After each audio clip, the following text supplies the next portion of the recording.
Buenas noches, buenas noches. Welcome back to another episode of the BPM podcast, your favorite podcast in the world.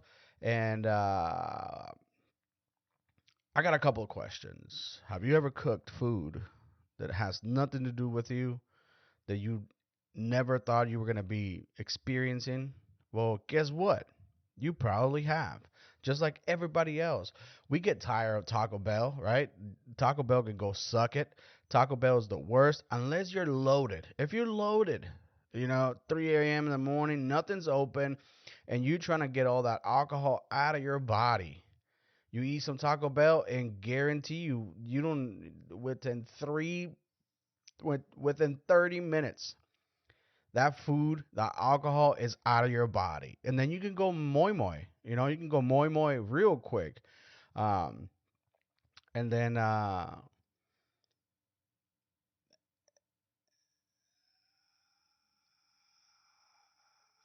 just heard some noise that I don't know if I should address it, but hey, we're live, baby. We can't go back. You know, um, the reason I'm asking this question is like, because I'm cooking this next meal. Again, for those that are listening, I cook it for a living. I do the kitchen stuff, and I like it so much sometimes, and I hate it sometimes. It's just like a love and hate relationship with this fucking thing. All right, there's a find what you love, and you won't work a day in your life. God damn it, I'll show you. God damn it, you'll work. You just pretend to call it love. Um, I'm cooking Hungarian food. I've done some research. This will be next week that I'll be cooking it. So I am doing research on Hungarian dishes, Hungarian history, how their culinary experience developed over some time, uh, and they use a lot of paprika. And goulash is Hungarian. I didn't even know goulash was Hungarian, and I do this for a living. You know what I mean? So every day is a learning opportunity. You have the opportunity to learn every day. All you have to do is keep that mind open. You can't shut it. And I've said this and I'm going to say it again. Once you think you know it all, life is like, well, guess what? You're only 37. You don't know anything. I know more because I've been here forever. Life is going to be here regardless. So I I do this type of dinner once a month for this group, right? And they're obsessed with the eastern part of Europe and Europe in itself. In and of itself, they're that's what they're obsessed about. Disclaimer: they're white people. So regardless of what they are giving me they are giving me a little outlet to experience new cooking techniques, new styles of food, new profiles, new textures. Basically, all the food is essentially the same, right? You braise chicken, you braise beef, you cook it on the grill. We don't have, every culture has the same things to cook food in. That's fire, oven, roasting, braising, frying, air frying, frying again. We all have the same methods of cooking, but when you add little things that make it their food, that's what gets interesting. Because you never thought they're like, oh, I'm gonna mix this with this, and it's a trial and error essentially, right? Every recipe you ever cook or that you ever known, it was a trial and error until it got to where it's at now. And I have this philosophy or this mantra, whatever you want to call it, that food evolves as you cook it. It'll never be the same every time. You can follow the recipe to a T, but you got to think about it. You're sourcing these ingredients from different parts of the world, different climates, different treatment to the plants, the proteins, um, the humidity in the air. It all is it all takes part. It all takes part to make the dish. It's not just like, oh, 1 tablespoon of sugar, a squeeze of lime juice, some butter, and it's gonna be amazing. Yes, but what if that butter? What if that cow before before she produced the milk or he produced the milk? You know what I'm saying? If he produced the milk, that ain't no goddamn butter. That's butter, butter. Um, what if that cow wasn't treated and it has a different profile? But or what have you? It could change. What if that lime is not ripe? What if it's more tart or more acidic than normal? It all varies, right? So it's all about taste, trial and error. Every food you make, whatever you like to make, except vegans could go kick rocks. If you like meat, I don't dislike vegans. I just dislike the idea of being a vegan because I love me some carne asada, and you can do whatever you want, right? So, but every recipe that you cook, every part of you have to leave that door open for learning, to learn about the culture. The way I research, I've never said this out loud because it's how I research food. I'm grateful for the internet. I don't get to go to Hungary and see the street food of Hungary, but that's where I dive in first. To every culture I want to get to know the food, I dive in. My first inclination to research a culture or a style of food, I dive into street food because the streets always speak louder than restaurants. To a point that some restaurants are including street food into their menus. I'm obsessed with street food because of my background.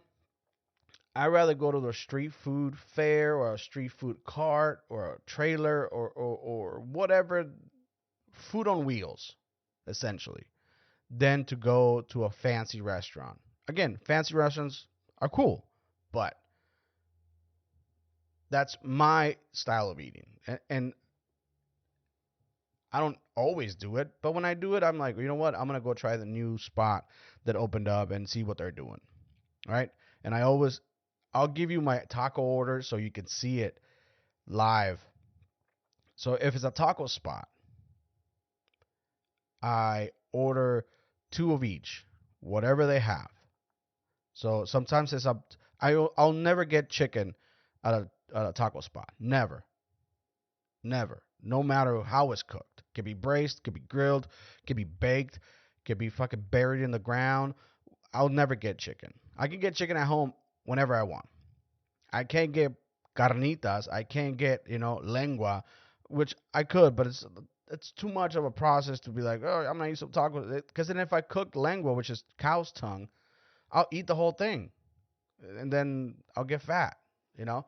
But my order is two of each: two asada, two al pastor, two carnitas, and two mixed. Whatever the mix is, they throw it together, and I judge them. And then I'm like, oh, I'll come back for the barbacoa. I'll come back for the birria. I'll come back for this spot is known for this. They have so many things that whatever stick, they throw so many things to the wall, and the one thing sticks, and that's the money maker, right? There's a spot, barbacoa, brace, shredded beef, and they serve it with the juice and everything. It's delicious, right? There's one spot in the entire Tucson metro area that has the best barbacoa in town. Let me tell you, it is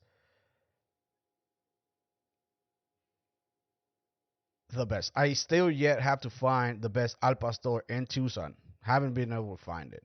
The best al pastor I had, I was listen. I'm taking you back to like Mexico. I was 13, 13. Yeah, 13, 14, 12, 13. Um, my family's taking a trip to Guadalajara, and on the way there, we stop at a city in Durango. I can't remember the city.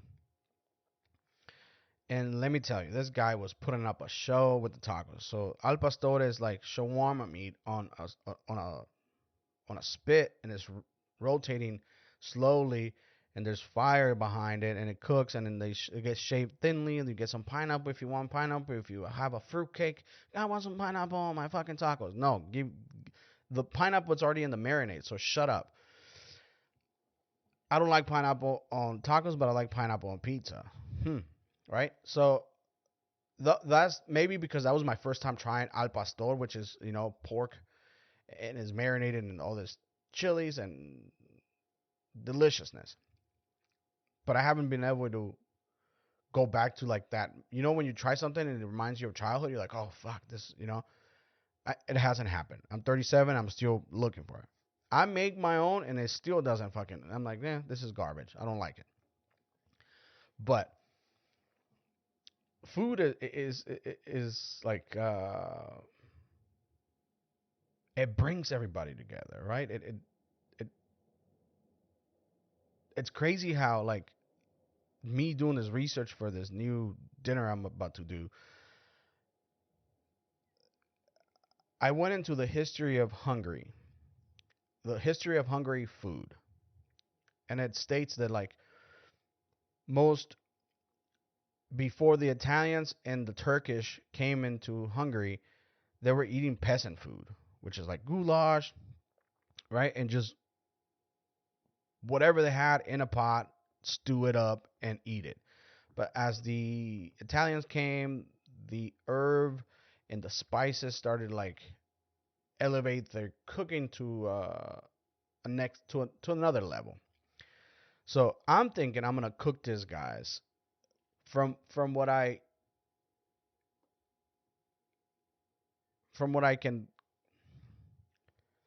see myself tasting, be like, oh, that'd be good, right? There's a couple things that pop up in the in my brain, right? There's this one dish called chicken uh, paprikash, chicken paprikash, right? The name says it all. It's probably paprika filled, and it's probably Hungarian paprika because they have their own. Um, that I also think I'm gonna do. I don't know yet. Some Hungarian stuffed cabbage rolls. Again, I don't know. Um, the Hungarian dumplings, nokli, nokidli, Nokedi. It's a Hungarian dumpling, and where do dumplings come from? Italy, right? No, not Italy. Dumplings come from Asia, and Asia has dumplings, and then Italians have pasta, right? And then we have, what do we have that's in a dumpling form? Mexicans. What do we have? Think about it. The, Come on, really? Empanadas. We have empanadas. They like theirs steamed. We liked ours fried. But it's all essentially the same. It's all the same food with different fillings. That's it, right? I'm excited for this dinner, just to see, because obviously one of those guys that is like, we want Hungarian food. He's been Hungary, or he's probably Hungarian, or what? I don't know. But one of those guys is probably been there, tasted, and I'm curious to see if I can replicate some of those aromas, some of the profiles, and it'd be really interesting to see. They have a lot of like stews, right? Hungarian goulash with grandma chaya. Uh,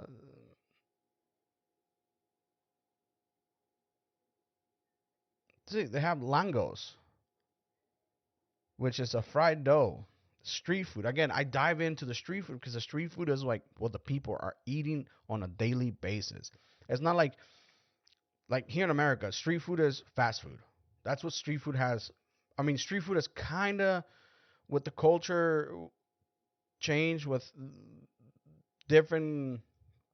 What's street food for America? Hot dogs, boiled hot dogs, right? We came in, we like, I'll show you a better hot dog. We grill it, wrap it in bacon, put some toppings. That's a fucking street food. Not just a boiled hot dog with mustard on it, which is not bad, but I'm saying that's street food for America. And then all this culture started coming out. The Filipinos, the Mexicans, right? The Albanians. The Albanians are moving coke. Different kind of street smarts. But there is the street food is what people are eating every day, right? America has a lot of fast food. On every corner you turn, there's something to eat. It's fast, it's cheap, it gets substance in your fucking stomach, and you move on. But in different countries like mine, Mexico, street food is more prevalent because there's not a lot of fast food. Well, growing up, there was not a lot of fast food joints. It was like the guy selling crunchy tacos on the street, right? The guy selling chimichangas or tortas, which is a sandwich, or the guy selling pancakes in the fucking side of the street, or the guy selling corn or hot dogs or tacos or this, but it's all street. So street food, it's how I grew up liking food, and now my palate has expanded to like actually more of finer do declare things. I do enjoy myself a nice filet mignon with a little bit of red wine here and there. I don't really like filet mignon. I rather have a T-bone or something with a little bit of fat to it, to make me feel like I belong in the streets still. Because a filet is a little, I do declare. But I'll fuck with some beef Wellington. You know what I mean? That's a filet wrapped in some dough and some mushroom, some bacon, some prosciutto. Instead of bacon, we do prosciutto because, we do declare. Um, yeah, so I'm cooking this guy's dinner. And I'll give you guys an update when it goes live. I'll probably take some pictures and do the. I'm not sure yet because I don't like taking pictures of my own food again because I don't like my own food. I like other people's food, but my food could be better. I don't know how they haven't noticed that I don't know what I'm doing. You know what I'm saying? I don't know what the hell's going on. I'm just like, yeah, sure, we can do it. No me rajo a la verga nomás por eso, pues. You know what that means? I never give up. I just keep going. Because I don't know what to do. I'm just gonna stand here in the corner and pretend and cry and see who wants to help me. Fuck that. We'll figure it out on the way. How many times am I gonna fall down? Who cares? You still gotta get back up and show up, bitch. So that's what I tell myself. I don't know what I'm doing. Half of the battle is pretending you know what you're doing. Do you think Joe Biden is like, yeah, I know what I'm doing? He's like, I want to sniff somebody. Sniff somebody. I want to sniff somebody. I love me some sniffings, you know what I mean? If you know what I mean, you know what I mean. I love me some. I sniff everything. I sniff fucking fear. I sniff happiness. I sniff tension. I sniff everything. Like, oh yeah, something's up right here. Something's not right. I had this fucking crazy. Sorry, I'm all over the place. Sorry. Let's go back to the show, Carlos. Um, yeah. So I'll let you guys know. I'll probably start taking some pictures and putting them up on my podcast. I'm trying to lead you guys into not lead you guys into this, but like I'm trying to show a little more of what I do in the day to day instead of just like what does he do? Is he a fucking model? I don't want you to guess. I know I'm perfect. I look amazing. I woke up like this. Jesus, people go to the gym to get this type of guns. I was born like this, all natural, kosher, organic, non-GMO. You spend 3 hours at the gym. And for what? For this? Natural. I got it. Blew it out of the park since day one. But so you're not guessing what's going on with the show. I want to slowly drip in the day to day life of mine, not like my actual life, but like my working life. My actual life um, is non-existent. I am 300 pounds and lonely. Um, and I mentioned something on the last episode on how Spain is suing for the rights. I said it suing Mexico, because they make or we make, I don't know, we, they, who gives a fuck? Because Mexico makes manchego cheese. Manchego cheese. Why do I mispronounce that every time? I In my brain is manchego, and then in my mouth is manchego. Like, what the fuck? What's wrong with you, Carlos? And I read this article a while ago, and that's why it was in my head. But I was like, maybe my memory's faulty and I'm not remembering correctly. And then I fucking went back and I was like, oh yeah, I did read this article. So they're suing. There's a dispute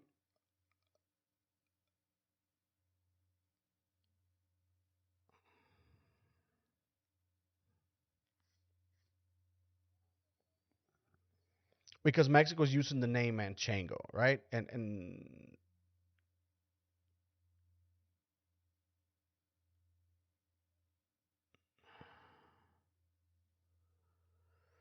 because Mexico uses cow's milk for the cheese instead of sheep's milk cheese, sheep's milk, and what have you, dude. You know, like, get over it. Like, who cares? It says right here. Look, it says Ismael Alvarez de Toledo, president of the Spanish Brotherhood of the Manchego Cheese. There's a fucking brotherhood for cheese? Hmm. Suspect. Sus. A little sus, right? Is adamant. They probably fucked a sheep. 100. The Spanish are dirty, right? They're probably doing some dirty shit. Is adamant that there's only one product worthy of the name, and it's made from the milk of a sheep in the region of La Mancha. Mexican Manchego is insipid cow's milk cheese that sometimes doesn't even look like cheese because it sometimes comes in slices for making sandwiches. Hey, he said, the only thing it's got in common with our cheese, it's the name, but it's fake name. And I do agree to an extent. I've had Mexican Manchego cheese, and it's not, it doesn't compare to our cheese like panela, Oaxaca, which is like our version of fucking mozzarella. Oaxaca is a version of mozzarella. That's all it is. This dog defense is now dragging down negotiations to update trade deal between Mexico and the UA and the EU that was signed in 2000 in the face of an uncertain future for the North American Free Trade Agreement (NAFTA). Right? Yep. It's As Mexico attempts to diversify its trade away from the U.S., the deal is now being revised and broaden. Essentially, this is an old article, but I was right about the Spain trying to sue Mexico. Listen, you can try to sue everybody. We ain't gonna pay. Remember Trump saying they gonna pay for the wall? Boy, no. Somebody else. We did. We did pay for the wall. And the wall for what? For nothing. Nothing. Nothing. That shit don't stop nothing. You know? Just pay attention to the drug trade. Do you think they'd be like, oh man, we can't cross those drugs no more? No, they'd be like, hey, it's actually 25% harder to cross these drugs. So guess who's gonna pay?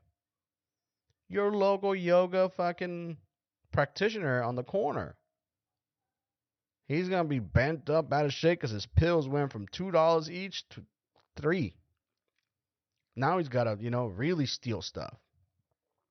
So essentially, you're paying for it because if they can't afford the drugs, guess what they're gonna do? Steal. Yesterday, I took the kids to Target, right? Their favorite Target store, and there was a couple cops, and right in front of the Target, right? And that's unusual for Target. That shit happens at Walmart all the time. You know what? Walmart has a stationary cop out front, ready to go at all times. But you go to Target, it's a little different, right? And they have this guy in front of the cop car, in front of the hood, you know, handcuffed. And I was like to my son, I was like, yeah, yo, tell him if he got that detergent you order. He's like, why? I'm like, see what happens. He's like, no, Dad, they're gonna take me in too. I'm like, I'm like, yo, did you get my detergent? And we're making jokes, and so and my daughter goes, why is he stealing detergent? I'm like, cause I'll take you to the detergent aisle and you'll see how expensive it is. This guy gets you for a third of it. You know, you get you two big fucking tubs of. You ever in a pinch? You find yourself a homeless man, be like, hey, yo, I need some Tide Pods, the big ones, as many as you can get me. I'll give you $10 each. And he's like, oh, say less, homie.